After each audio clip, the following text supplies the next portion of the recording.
What's up, guys? Another month of dividends has passed us, and in March of 2023, I received a new record for dividends of 18 paychecks. So let's check that out.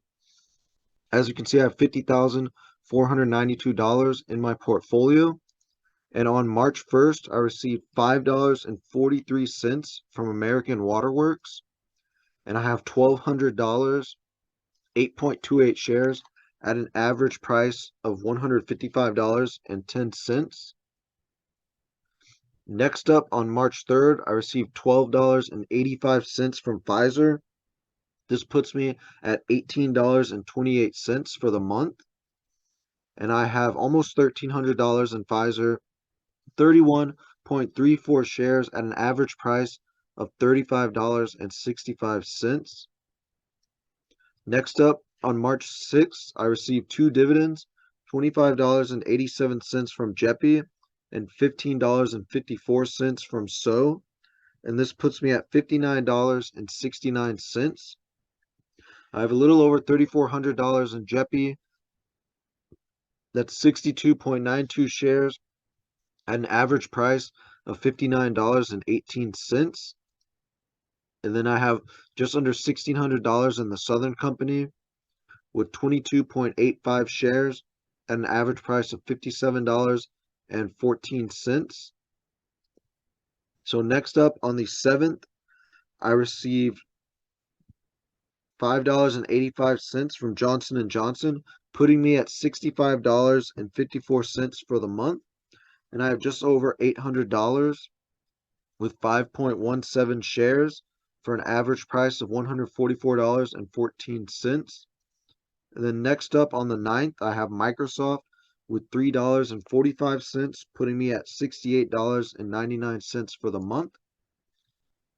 And I have $1,455 in Microsoft, 5 shares at an average price of $221.07. And then on the 10th, I received one dividend from IBM of $11.86, putting me at $80.85 for the month. And I have just under $950 in IBM at 7.18 shares for an average price of $120.21. And then at the mid-month, I received three dividends, $8.22 from Kellogg's, $9.55 from O, and $6.98 from Stag. And this puts me at $105.60 halfway through the month, which is always a great sign. So I have $934 in Kellogg's for 13.92 shares at an average price of $63.89. Next up is Realty Income, or O. I have $2,359, 37.52 shares at an average price of $63.49. And then the last stock is Stag. I have $1,900 at 56.95 shares for an average price of $31.83. On March 16th, I received $12.84 from Duke Energy Corp, putting me at $118.44. And I have just over $1,200 in Duke for 12.77 shares at an average price of $88.32. And then on March 23rd, I received $8.35 from Home Depot, putting me at $126.79 for the month. And I have just under $1,200, just under 4 shares, for an average price of $287.40. Next up, I received my first dividend from Waste Management on the 24th of $1.77, putting me at $128.56 for the month. I have just under $400 in Waste Management, 2.5 shares at an average price of $150.98. And then on the 27th, I received a dividend from SCHD of $55.62, putting me at $184.18 for the month. and I have $7,242 in SCHD, 98.45 shares at an average price of $73.52. And then to end off the month, I received 4 dividends, 2 of them brand new from AVGO and DLR.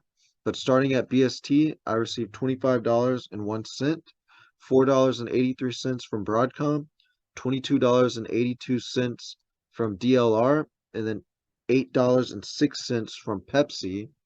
And then I'll reveal my final dividend count after I review the stocks.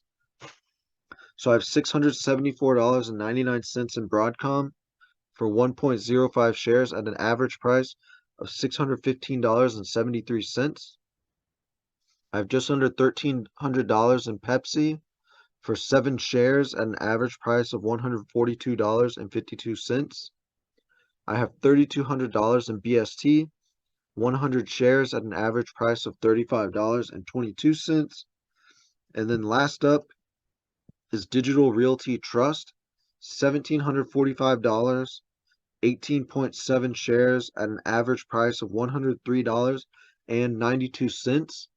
And if we go to my dividend growth chart, you can see I earned $244.90 in March of 2023, which is a new record. The previous record was December 2022 at $243.73.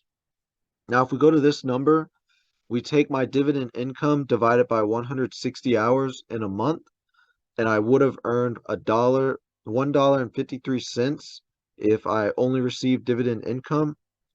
And now if we go to this percentage here, I took my dividend income and divided it by my expenses for March.